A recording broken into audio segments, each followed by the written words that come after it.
जय श्री राम सभी को। अभी रिसेंटली एक फिल्म आई थी जो कि हर तरीके से कंट्रोवर्सीज में थी, जिसका नाम है द केरला स्टोरी।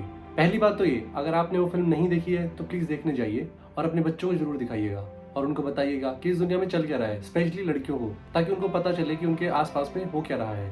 तो पहले मैं आपको इस फिल्म के बारे में कुछ बता देता हूँ, उसके बाद हम अपने आगे के मुद्दे पे बढ़ेंगे, क्योंकि आपको इस फिल्म के बारे में जानना बहुत जरूरी है। तभी मेरी आगे की बात आप समझ पाएंगे कि मैं क्या बात कर रहा हूँ। तो फिल्म में यह दिखाया गया है कि चार दोस्त होती हैं, कह सकते हैं चार रूममेट्स होती हैं, जिसमें से दो हिंदू, एक क्रिश्चियन और एक मुस्लिम लड़की होती है। उनको अपने मुस्लिम लड़के दोस्तों से मिलवाती है और उनको लव जिहाद के ट्रैप में फंसाती है। दो नहीं बल्कि तीन साइड से अटैक किया जाता है, जैसे कि लव जिहाद हो गया, माइंड वॉश हो गया, प्लस में हैरेसमेंट, जिसमें दिखाया जाता है कि उन लड़कियों पे अगर वो हिजाब नहीं पहनेंगी या मुस्लिम्स नहीं है तो उन पे अटैक किया जाता है। और जब आप हिजाब पहनते हैं तो आप पे कोई अटैक नहीं करेगा, किसी भी तरीके का सेक्सुअल हैरेसमेंट नहीं होगा या फिर आप पे किसी भी तरीके की बुरी नजर नहीं पड़ेगी। इन सबको देखकर वो लड़कियां इस्लाम में कन्वर्ट हो जाती है, लव जिहाद या कह सकते हैं हनी ट्रैप में फंस जाती है। देन उनमें से एक को आईसिस के पास भेज दिया जाता है, जो कि सीरिया और यमन के रेगिस्तानों में है। वहाँ पे उनको सेक्स स्लेव या कह सकते हैं कि बच्चे पैदा करने की मशीन, या फिर उनको दूसरा ऑप्शन दिया जाता है कि आप सुसाइड बॉम्बर बन जाओ।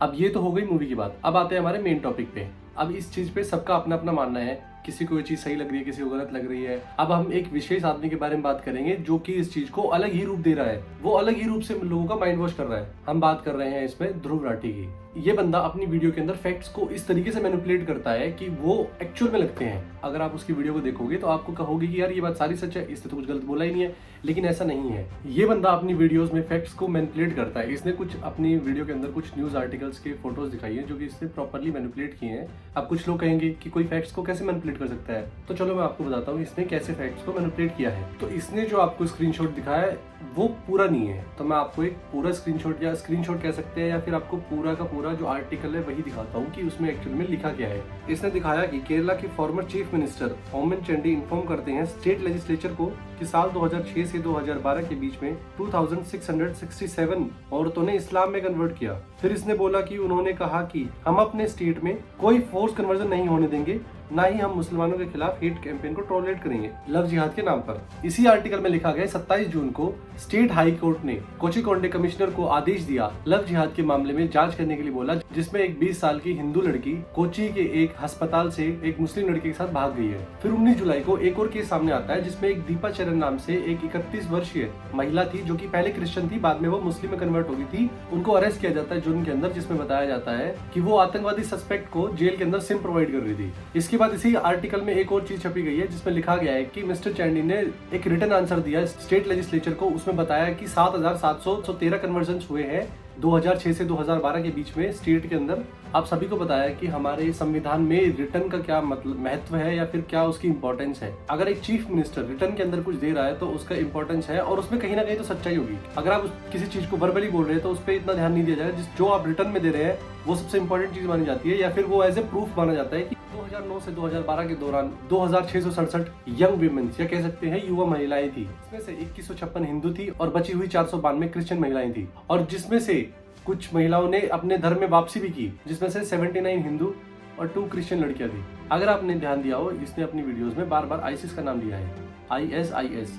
और मैंने भी अपने स्टार्टिंग में बताया था कि उन लड़कियों को जो कि केरला स्टोरी में दिखाया गया है उनमें से एक लड़की को आईसिस के पास भेज दिया जाता है, जो कि सीरिया और यमन के रेगिस्तानों में है। तो अभी मैं आपको बताता हूँ आईसिस एक्चुअल में है क्या, आईसिस का मोटिव क्या है, वो क्या करते हैं। आईसिस की फुल फॉर्म है Islamic state of Iraq and Syria. पहले आईसिस का मेन मोटिव ये था कि इराक और सीरिया के आसपास के इलाकों में, या कह सकते सीरिया और इराक के अंदर उनको एक खिलाफत इस्लामिक स्टेट बनाना था। अब आईसिस का मानना ये है कि जो भी इस्लाम के अंदर नहीं है वो बेकार है, या फिर कह सकते हैं वो विरुद्ध या फिर वो गद्दार है, और किसी भी प्रकार से उनको अपना इस्लामिक स्टेट को या फिर कह सकते हैं खिलाफत मूवमेंट के अंदर ये है कि अपने इस्लाम को ज्यादा से ज्यादा बढ़ाना है।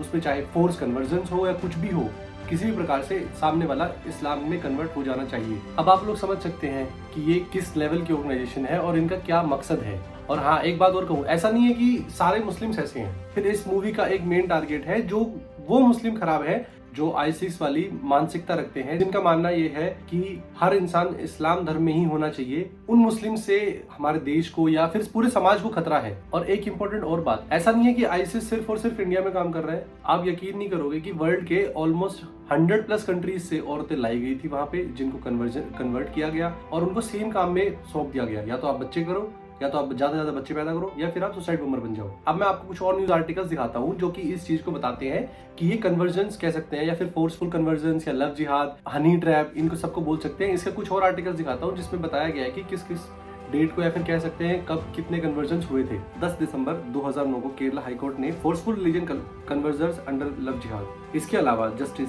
केटी संकरन ऑफ केरला हाईकोर्ट, उन्होंने 2 लोगों को एंटीसिपेटरी बेल खारिज की थी जो कि लव जिहाद में शामिल थे। उन पे आरोप यह था कि वो दूसरे धर्म की लड़कियों को इस्लाम में ला रहे थे, यानी इस्लाम मुस्लिम लड़कों से शादी करवा के वो इस्लाम के अंदर कन्वर्ट करा रहे थे। केटी शंकरन ने ये भी बताया कि पिछले 4 साल में तकरीबन 3000 से 4000 कन्वर्जन हो चुके हैं। Love jihad in Kerala is a part of global Islamisation project said global council of Indian Christians. ये कोई हिंदू संगठन नहीं है, क्रिश्चियन संगठन भी ये कह रहे हैं कि यहाँ पे बहुत ज्यादा कन्वर्जन हो रहे थे या फिर लव जिहाद के अंदर केरला के अंदर बहुत कन्वर्जन हुए।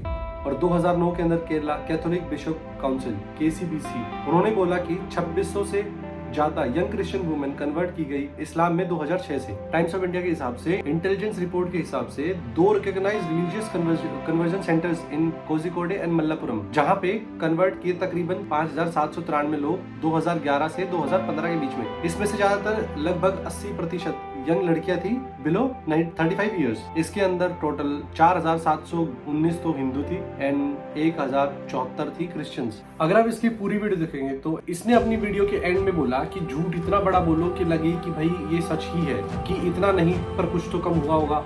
लास्ट में जाके इसने वो स्टोरी 3 पे एंड कर दी कि ऐसा सिर्फ 3 लड़कियों के साथ ही हुआ, जो कि बिल्कुल गलत है। मैं इसी की एक पोस्ट के तरीके से आपको समझाता हूँ कि नरेंद्र मोदी जी के एक वीडियो शूट के अंदर, यानी कि ये नॉर्मल योगा वीडियो शूट है जिसके अंदर वो योगा कर रहे हैं सुबह की, उसके अंदर शूट के अंदर कितने रुपए खर्च होते हैं आप देख सकते हैं। अब नॉर्मल सी बात है, कोई भी इंसान ये पोस्ट को देखेगा तो लगेगा भाई इतना नहीं तो कुछ तो हुआ ही होगा।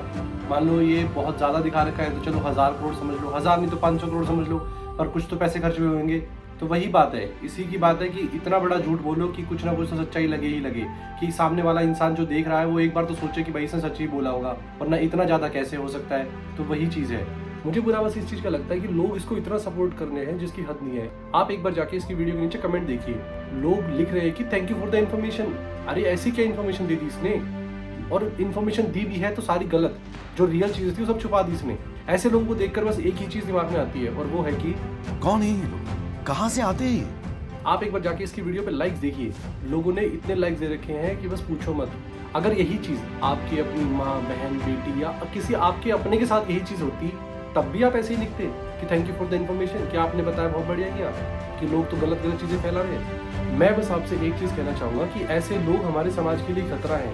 ऐसे लोगों को हमारे समाज से बाइकआउट कीजिए और इनको दूर रखिए हमारे समाज से, इनको बिल्कुल भी बढ़ावा मत दीजिए। अंत में मैं आपसे बस एक ही चीज कहना चाहूंगा, इस वीडियो को शेयर करो, सबके साथ शेयर करो, जितना हो सकता है उन लोगों को दिखाओ ताकि लोगों को पता लगे एक्चुअल में हुआ क्या था और ये हमें क्या दिखा रहा है। जय श्री राम।